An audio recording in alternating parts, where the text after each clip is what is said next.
नमस्कार दोस्तों, आप सभी का स्वागत है।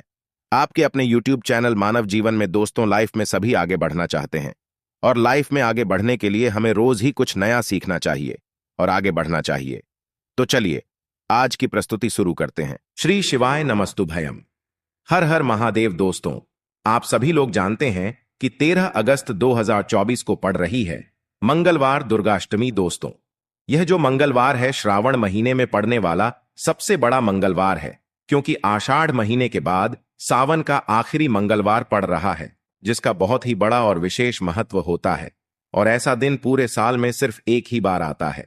और दोस्तों, आप सभी लोग जानते हो कि मंगलवार का अगर सबसे बड़ा कोई उपाय है तो वह 7 दूर्वा वाला उपाय है। तो दोस्तों, इस सावन के पहले मंगलवार दुर्गाष्टमी के दिन आप लोगों को इस 7 दूर्वा वाले उपाय को जरूर करना है।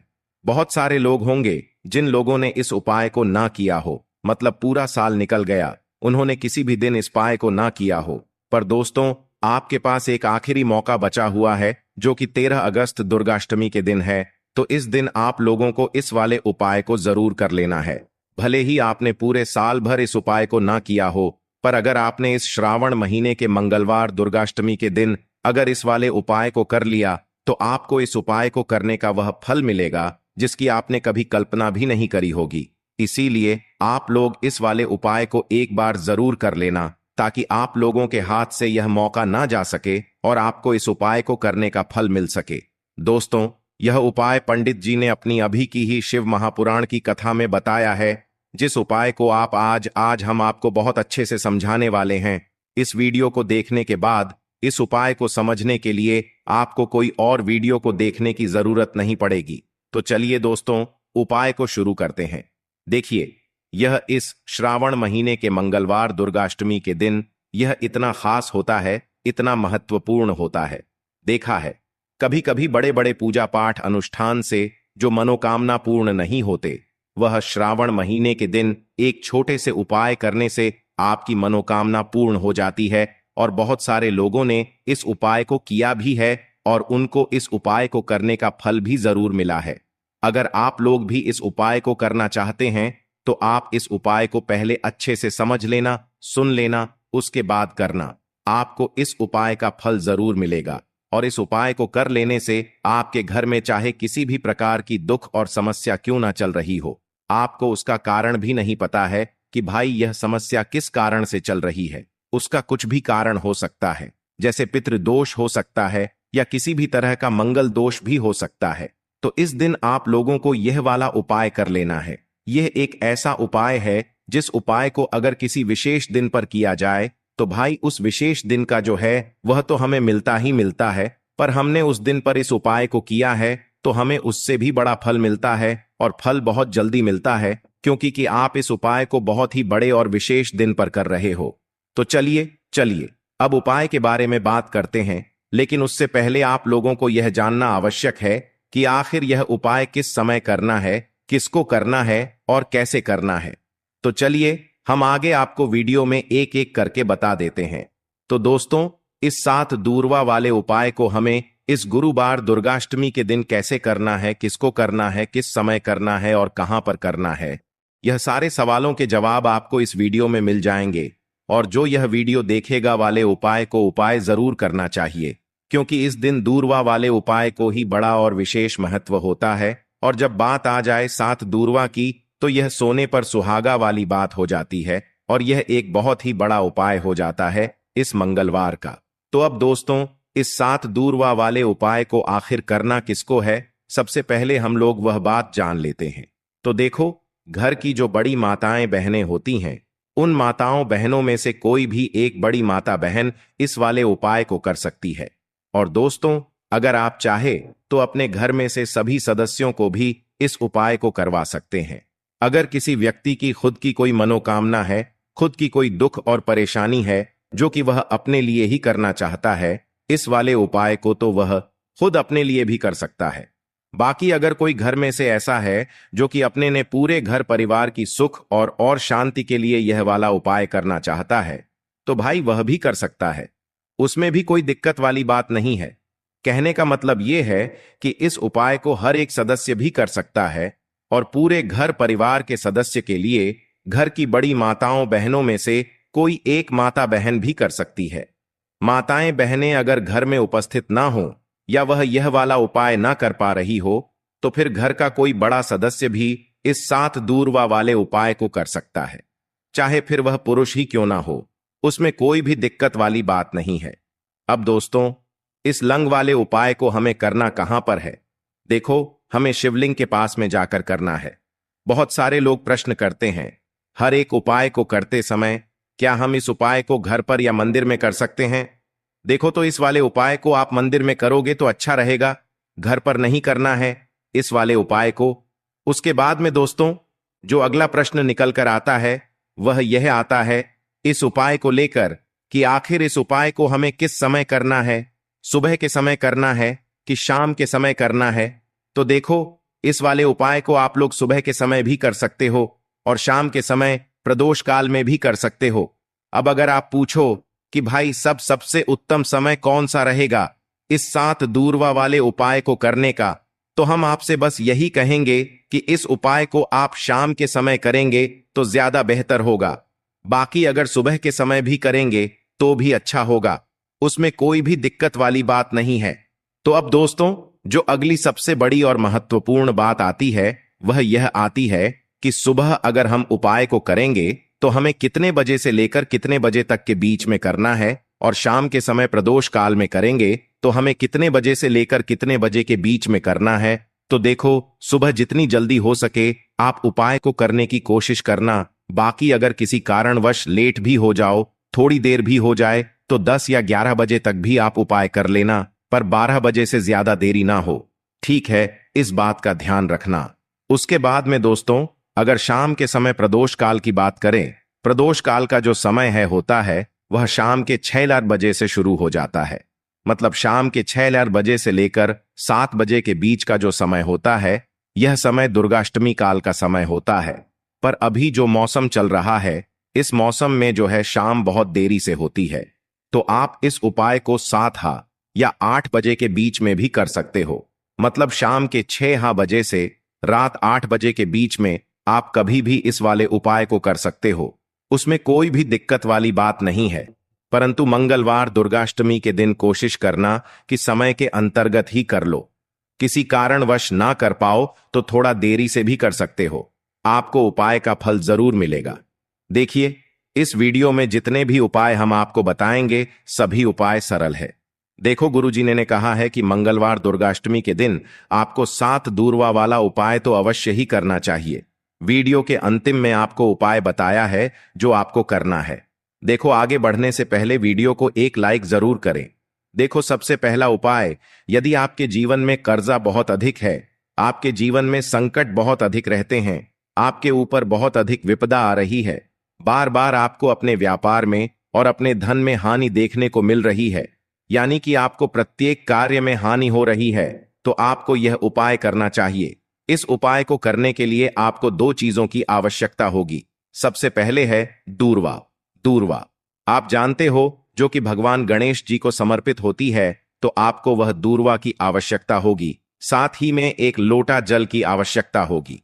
और आप जब भी उपाय को करें, जी दिन भी आपको करें, तो आपको प्रातः कल सुबह सुबह ही सुबह वह करना है। इस बात का विशेष रूप से आपको ध्यान रखना है। ठीक है, तो आपको एक दूर्वा लेनी है। अगर आधा दूर्वा भी मिल जाती है तो भी कोई दिक्कत नहीं है, बस आपको दूर्वा लेनी है। अगर ज्यादा ना मिले तो उस स्थान पर एक दूर्वा भी ले सकते हैं।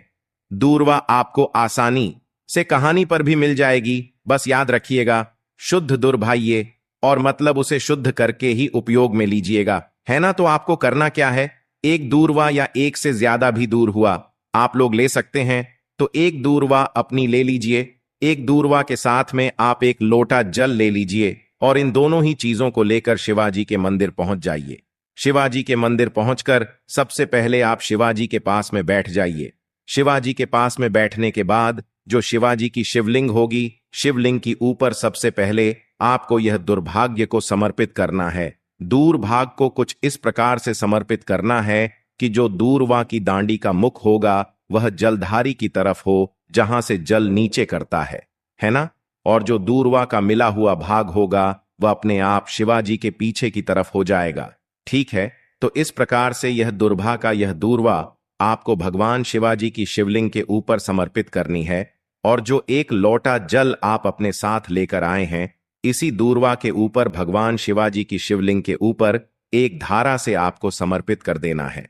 ठीक है, अब यहां पर देखने बात यह है कि यह उपाय इस व्यक्ति को करना है। जी, व्यक्ति की नौकरी एन ग रही हो, जो व्यक्ति परीक्षा में पास होना चाहता हो, तो इस व्यक्ति को अपने हाथों से इस उपाय करना है, तभी उपाय कम करेगा।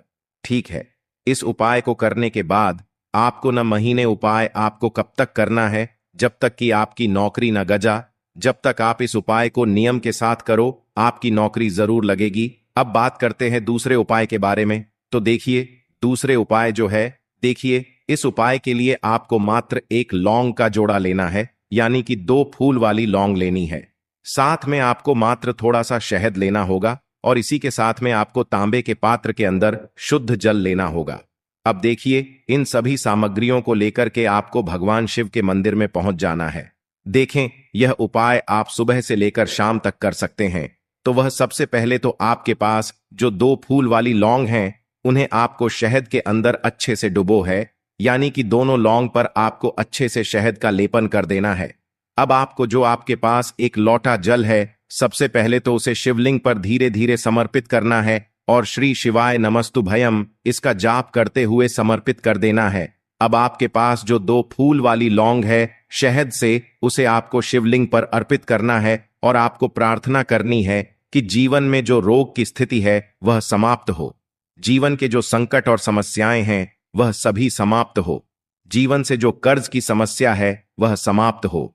इस प्रकार से प्रार्थना करते हुए यह जो 2 फूल वाली लौंग ही शहद संयुक्त, इससे आपको शिवलिंग पर अर्पित कर देनी है। आपकी जो भी समस्या होगी इस मंगलवार के दिन अवश्य ही समाप्त हो जाएगी। तो इस प्रकार से आपको पहला उपाय करना है। अब हम बात कर लेते हैं दूसरे उपाय के बारे में। देखो, यह उपाय आपके लिए सर्वश्रेष्ठ होने वाला है। देखिए, इस उपाय के लिए आपको मात्र 5 हरे मूंग के दाने आपको साबुत लेने हैं, खंडित नहीं होने चाहिए, इस बात का ध्यान रखें। और इसी के साथ मैं आपको एक तांबे के पात्र के अंदर अपने घर से शुद्ध जल ले लेना है। अब दोस्तों, इन सभी सामग्रियों को लेकर के आपको सीधे पहुंच जाना है भगवान शिव के मंदिर में। देखिए, इस उपाय को भी आप सुबह भी कर सकते हैं और शाम के समय में भी कर सकते हैं। देखिए, भगवान शिव के मंदिर में पहुंचने के बाद आपके पास जो 5 हरे मूंग हैं, उनमें से पहला जो हरा मूंग है, आपको शिवलिंग के सामने जो नंदी महाराज होते हैं और उनका जो पैर उठा हुआ होता है, वहां पर आपको पहला हरा मूंग समर्पित कर देना है और आपको ओम नमः शिवाय इसका जाप कर लेना है। फिर आपको दूसरा हरा मूंग लेना है और शिवलिंग पर जो श्री गणेश जी वाला स्थान होता है, वहां पर आपको यह दूसरा हरा मूंग समर्पित कर देना है, यानी कि शिवलिंग के सीधे तरफ आपको यह दूसरा हरा मूंग समर्पित करना है। और फिर आपको ओम नम शिवाय या फिर श्री गणेशाय नम इसका जाप कर लेना है। तीसरा हरा मूंग का दान आपको भगवान शिव की सबसे प्रिय पुत्री माता अशोक सुंदरी वाले स्थान पर समर्पित करना होगा। शिव की जो जलाधारी होती है, जहां से जल बह करके आता है, उसी जलाधारी के बीच में जो कहीं कहीं उठी हुई लाइन होती है सांप की आकृति के रूप में, वहीं पर आपको तीसरा हरा मूंग समर्पित करना है और फिर आपको ओम नमः शिवाय इसका जाप कर लेना है। अब दोस्तों, चौथा जो हरा मूंग है, उसे आपको भगवान कार्तिकेय जी का जो स्थान होता है शिवलिंग पर, वहां पर आपको यह चौथा हरा मूंग का दाना समर्पित कर देना है और आपको ओम नमः शिवाय इसका जाप कर लेना है। अब दोस्तों, आपके पास जो 5वां और अंतिम हरा मूंग बचा हुआ है, उससे जल के पात्र के अंदर डाल देना है और इस हरे मूंग से युक्त जल से आपको भगवान शिव के शिवलिंग का अभिषेक कर देना है। जल आपको बिल्कुल धीरे धीरे समर्पित करते जाना है और लगातार आपको शिव महापुराण के मूल श्री शिवाय नमस्तुभयम इसका जाप करते रहना है। फिर आपको शिवलिंग के सामने बैठकर, यदि आप अपने बच्चों के लिए यह उपाय कर रहे हैं, यदि आप अपने बच्चों की बुद्धि ज्ञान और विवेक के लिए उपाय कर रहे हैं, तो उसके लिए आपको प्रार्थना कर लेनी है। या फिर व्यापार में वृद्धि करने के लिए यह उपाय कर रहे हैं, तो उसकी कामना करते हुए आपको प्रार्थना कर लेनी है, या फिर अपनी नौकरी के लिए कर रहे हैं, या फिर अपने इंटरव्यू के लिए, या फिर धन की प्राप्ति के लिए कर रहे हैं। जिस भी कामना के लिए आप उपाय कर रहे हैं उसे परिपूर्ण करने के लिए आपको महादेव से प्रार्थना कर लेनी है और फिर आपको वापस अपने घर आ जाना है। पूज्य गुरु जी ने कहा है कि जो भी व्यक्ति इस उपाय को कर लेता है तो यकीन मानिए आपके जीवन की जो सारे संकट, कष्ट और बाधाएं ही वह सभी समाप्त होंगे। अब हम बात करते हैं अगले उपाय की। इस उपाय के लिए आपको एक दीपक लेना है। दीपक आप मिट्टी का भी ले सकते हैं और शुद्ध आटा मढ़कर उसका दीपक भी आप तैयार कर सकते हैं। दीपक के अंदर गोल बाती का प्रयोग करना है और दीपक के अंदर आपको शुद्ध घी का प्रयोग करना है। इसी के साथ में आपको मात्र एक फूल वाली लौंग लेनी होगी। अब यह एक दीपक और एक फूल वाली लौंग लेकर के सीधा आपको पहुंचना होगा बरगद के वृक्ष के वहां पर। देखिए, सबसे पहले तो आपके पास जो एक फूल वाली लौंग है उससे आपको बरगद के वृक्ष की जड़ में समर्पित करना है। देखिए, अगर आपके जीवन में कोई भी बड़ा संकट आने वाला है, कोई भी बड़ा कष्ट आने वाला है, तो वह इस उपाय के माध्यम से दूर होने वाला है। महादेव की विशेष कृपा रहेगी कि जो भी संकट आपके जीवन में आने वाला होगा वह भी दूर हो जाएगा। तो आपको एक लौंग समर्पित करनी है बरगद के वृक्ष की जड़ में, और वहीं पर आपको जो है गोल बाती वाला दीपक जो आप लेकर के गए हैं उससे भी वहां पर प्रज्वलित कर देना है, वट केयर करते हुए। देखिए, जब भी आपको जीवन में इस साल लगने लगे कि आपके जीवन में कुछ भी अच्छा नहीं चल रहा है, तब भी आपको ई उपाय करना है।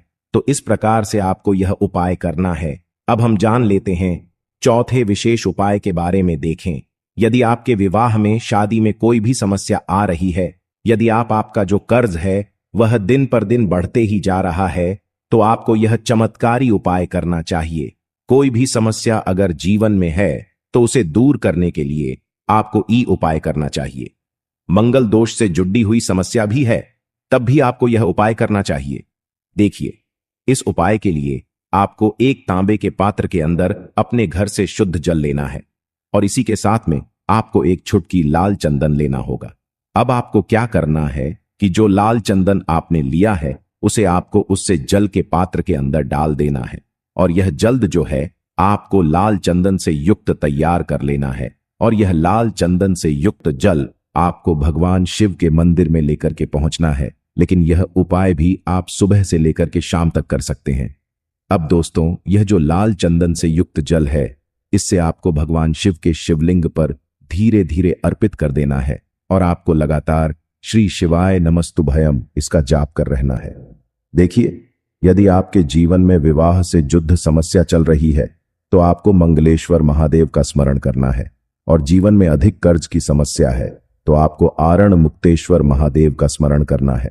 देखना, एक दिन आपकी सब तरह की समस्या जल्दी ही समाप्त हो जाएगी। आज के लिए बस इतना ही इस वीडियो में दी गई जानकारी। अगर आपको अच्छी लगी हो तो प्लीज हमारे चैनल मानव जीवन को सब्सक्राइब करें, लाइक करें, और हमारे वीडियो में अंत तक बने रहने के लिए धन्यवाद।